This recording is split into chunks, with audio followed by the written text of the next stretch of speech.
What's up? I am David Long. Today, my friends, we are gonna be talking about editing. This whole thing is being edited. It's all... Whoa! Oh, I'm trapped in a box. Oh, all edited. The whole thing. Editing.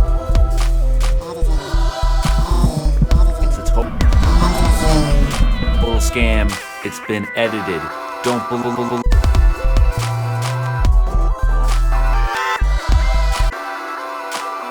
Alright, so editing. It's probably the thing I spend the most time doing. Even this right now, what I'm doing, this talking to you part, this is probably what I will spend the least time doing in the creation of this video. Most of the time, I'm gonna be editing. This is where I spend most of my time. This is where videos are made. And that's true with almost every video, especially my videos where I'm critical of another thinker or another philosopher. I spend so much time combing through all their stuff, cutting it into little pieces, organizing those pieces in a way that is helpful to me. I think in the same way that philosophers will pore over people's texts, I pore over people's videos. When you do this much editing, you pick up on the nuances of what a person says and the way that they say it. Also, there's aesthetic things too, like the rhythms in which they say things and the types of mistakes that they will continue to make over and over. Because even right now, while I'm talking to you, I'm trying to think of what I need to say next. And so part of my process in communicating this to you is thinking and talking at the same time. And just like that, and there are these little places in the rhythm of the unfolding where I might have to stop and catch a breath, where I might need to stop and think about what I need to say, and even things like this, where a lot of what I'm doing in talking to you has a particular kind of rhythm, and pauses like that will mess up the rhythm. So there is this whole kind of a flow to a conversation or to a talk or to the way that the words unfold when we rap at each other. Because the way we talk about things has a very rhythmic kind of flow. And so when you edit, you are readjusting the rhythm and putting it back on track, because sometimes we take pauses, we take breaths, we stutter when we try to think of what we want to say. We might have fragments of speech. Or we'll start to say one thing and realize that's not what we want to say. Then we'll take another attempt at it. And then maybe the third time we'll nail it. Well, I'll skip those 2 attempts and just go to the part where we nail it. And then the flow gets sort of woven together, where you don't have all of these moments of uncertainty and these fractured bits of flow interrupting the dance and the flow of the performance of the speech. I'm kind of overemphasizing some of the rhythm and some of the hand movement stuff to give you an idea of what I'm talking about. As an editor, you become more and more sensitive to these parts of language. I start to notice that really good speakers will slow down. And they'll take their time with what they want to say, so that way they don't have all the kind of stuff in there. When you're nervous, you rush through it, and it doesn't get delivered as skillfully. So, because a lot of speakers are really practiced at slowing down their delivery so that way they can communicate skillfully without sounding like they don't know what they're talking about, what I feel like I need to do a lot of times, especially in the internet age where everyone's like, come on, speed it up, give it to me now. I want this video to be 5 minutes, that's all I got for you. I'm like, oh crap, I want to both honor what this person has to say, I want you to hear it in their own words. I don't want to put words in their mouth, and I also want to break the consistency of just me, my talking head, telling you everything for this whole time. I want to switch it up. Let's get someone else in here. Let's have their talking head tell you stuff. So it breaks up the flow. It allows the person to speak in their own words. I'm not putting words in their mouth. I don't like to say a person says something. I would much rather cut to them saying it. But a lot of times that means I need to speed up what they say. We don't have time for their slow performance of what they're trying to get across. This is supposed to be fast information. People don't got time for that. Ain't nobody got time. Ain't nobody got time. Ain't nobody got time for that. I don't know, it's weird. People have time for it in other people's videos, but they don't have time for it in your video or in my video.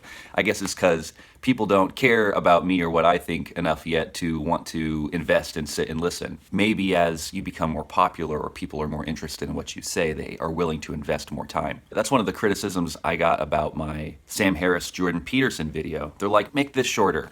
It's like, yeah, but it's heavily edited and I spend all that time making a ton of distinctions that Sam Harris and Jordan Peterson didn't make, right? So you're willing to listen to them talk for 4 hours, making hardly any distinctions, but then people are not willing to listen to me talk about it for an hour and a half, making tons of distinctions. Why? I guess because they don't know who I am yet. But the people who do invest the time definitely see the value in it. I've definitely heard back from these people. It's just that like initial reaction, like, ugh, I have to watch all this. I get it. Time is precious. That's why I spend a lot of time trying really hard to edit things down. So when I speed things up like this, particularly if it helps put them in touch with the ultimate divine, and not a mythic, literal fairy tale. Post-mythic, science-compatible inner spirituality that gives respect to all other religions.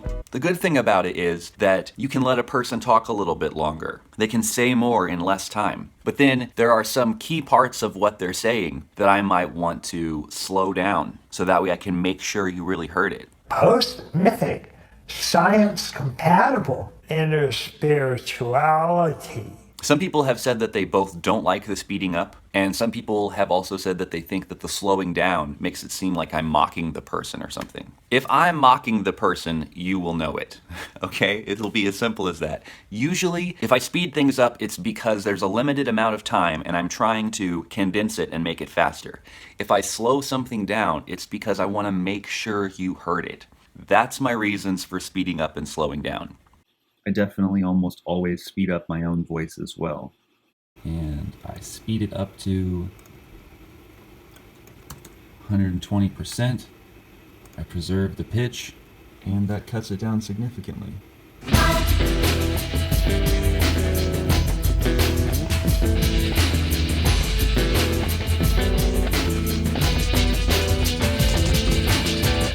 Another criticism I've gotten about editing relates back to this video I made about Steve McIntosh. This was one of my first full-length philosophy videos, and because I was dealing with so many subjects and cramming so much stuff in and wanting to make it one single video, not like multiple parts, but this kind of long dealing with it, by the time that the video is done, especially when you let the other person talk and say their entire thing, and then you go back to it, the more of other people's speech that you include and you don't summarize, the longer your video is. I made like a 2.5 hour video about Steve McIntosh, but I bet you at least a half hour of that video, at least, is him talking, because I don't want to put words in his mouth. So I made this really long video about Steve McIntosh. This is before I sped anything up. This was just like, here it is, this is full length, boom. Long video, over 2.5 hours. So I start my Steve McIntosh video by giving context, sharing a link to the original video. Then I immediately go on to say that he's a nice guy,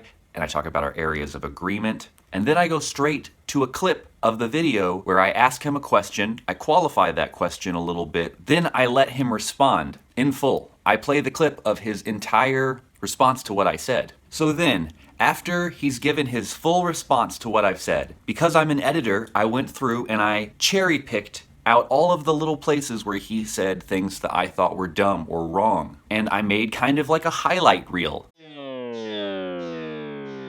Is it possible that the universe is infinite and there is nothing transcendent? There is perfection. Perfection can be achieved. The universe, in a sense, completes itself. Problems of anthropomorphism and infinite regress. Do we really think that there's some kind of ultimate goal of evolution to where it's going, or is it just to try to create a more healthy and sustainable world in the meantime? I definitely argue and believe that the universe is going somewhere, and where it's going is increasingly toward the infinite. In other words, that there will be a completion of evolution. Perfection will be achieved. Evolutionary potentials will be exhausted. Free will creatures discovering perfection by their own lights and gradually participating in the project of perfecting the universe and the afterlife. We will eventually transcend time. transcend the finite universe in our spiritual ascension. Humans, spiritual beings, as ascenders in time, will transcend to another universe age. And that's getting pretty woo-woo. Now that's cosmological speculation. I don't claim to have any special knowledge about what the truth of that is. This is kind of my belief system. It's not a specific teaching of evolutionary spirituality, but again, this is a belief system. I have to bracket that a little bit. I don't know whether that's a satisfactory answer, which needs to stab. Okay. Who else has a question? Yeah. I'm like, that's a trailer. That's enough said. Anybody who can say all this stuff in public with a straight face is clearly not somebody an integralist would respect given integral distinctions, right? I'm like, that's enough said. So my idea was, I'm going to put out the enough said trailer, and that trailer is going to get people excited to want to watch my full length. So I'll have the 5-minute trailer There will be a completion of evolution. Perfection will be achieved. Evolutionary potentials will be exhausted. Of course, he said that. And the full length, which is like 2 hours and 45 minutes. And then I took each one of the sections of it and made like a clip of it, right? So part 1 is what his ideas are and what his answer is. Part 2 is unskillful integration, bad methodology. Part 3 is unhealthy relationship to life and nature. Part 4 is pre-trans fallacy. And part 5 is now what? Kind of a thing. So I thought it would be a great thing to offer all of these different things at different lengths. And then when I originally put out that 5-minute trailer, That's getting pretty woo. people were like furious. They were like, this is editing, this is malicious, you're just taking him out of context and misrepresenting him. And I mean, granted, if the only thing that you saw me do was this video and you like Steve McIntosh, I could see how you're just making him look bad. But if an editor editing together little bits of your speeches makes you look bad, it's probably because you look bad. It's because you're saying dumb shit. I'm a fan of Sam Harris. If you watch my videos, you know I like Sam Harris. And there's this guy on the internet who does like a joke version of Sam Harris and the Waking Up podcast. It's called Ham Sarris and Go Back to Sleep. And in this kind of editing, he is grabbing different words and putting them together so that way he's making these people say things that they actually didn't say. Welcome to the Keep on Sleeping podcast. This is Sam Sarris. Okay, well, before I bring you today's guest, a couple of updates. There's a starving person by my front door today that I just stepped over on the way to this podcast because I'm busy. It's worth not caring. Just do your thing, and you'll eventually realize that you can do it happily. This is not what I'm doing. I'm not changing anyone's ideas or putting words in their mouth. I'm letting them say what they want to say. I'm not making Steve McIntosh say these dumb things. Humans, spiritual beings, as ascenders in time, will transcend to another universe age. What would be the point of that? That would be literally fighting a straw man. If anyone, anywhere, anytime, ever points out that I'm misrepresenting someone's position and they can demonstrate to me that I sufficiently feel like, oh yeah, I did misrepresent that person's position. If I really feel that's true, that I got it wrong, I will get on the record and I will say that I got it wrong and I will try to correct that. In no way do I ever want to misrepresent anyone's ideas. I want to be critical of what people actually think. I want to deal with the real problems that are coming up. So as time has gone by, I've gotten a lot better at talking to the camera. Over time, I've gotten better and better at talking in a way that I can edit better later. So if I stutter or if I start to make a mistake or if some noise happens in the background. So if I stutter or I make a mistake or some noise happens in the background, I just start over. And in the editing, I'll just cut out all that little bit where there's mistakes and stutters or mess ups, and then you'll just have the clear parts. It wasn't always like this. Recently I went back and re-edited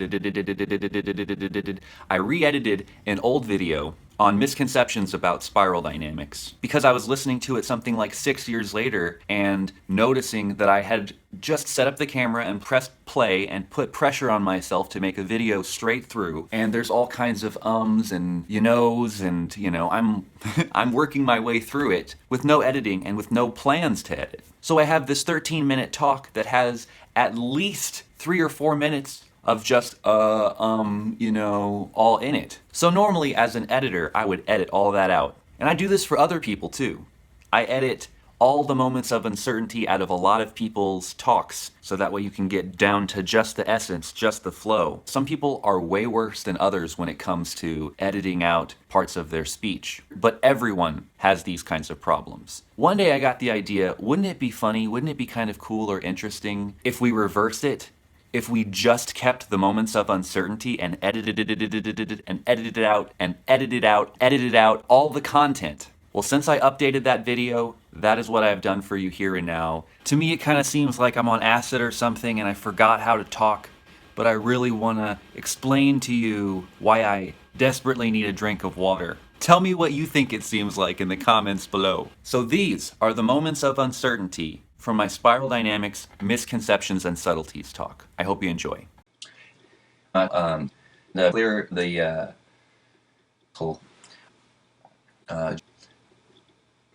You know what that, and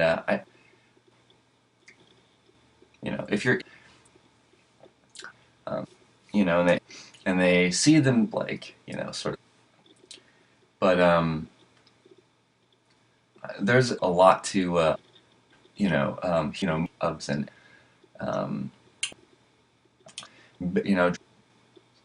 like or something like that, how could like, so I'm, you know what I mean, you know what I mean, because but those are, they're, for me personally, that there are those, in, like as you, or something like that, and now you're, and it's kind of, and these kind of the end, thinking about spiral looking, that it's a lot like, it's those are, is sort of, and I think a lot of it. Then, and things like this. Another important is that, like I said, it's a, that's not, but, get up, or something, you start, how you, where you like to, or, and that, but yeah, so that's how it happens there, and we can, turn, long, kind of, but, where it's like, or, and then, different, like, we're, and, like,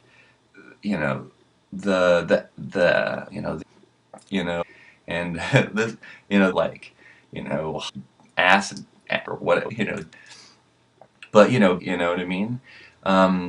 That's what, so another, I kind of, there's, because you kind of, to an building, take, to an extent, you might, never gonna, into the, we might still think that some, that, God create, if you can,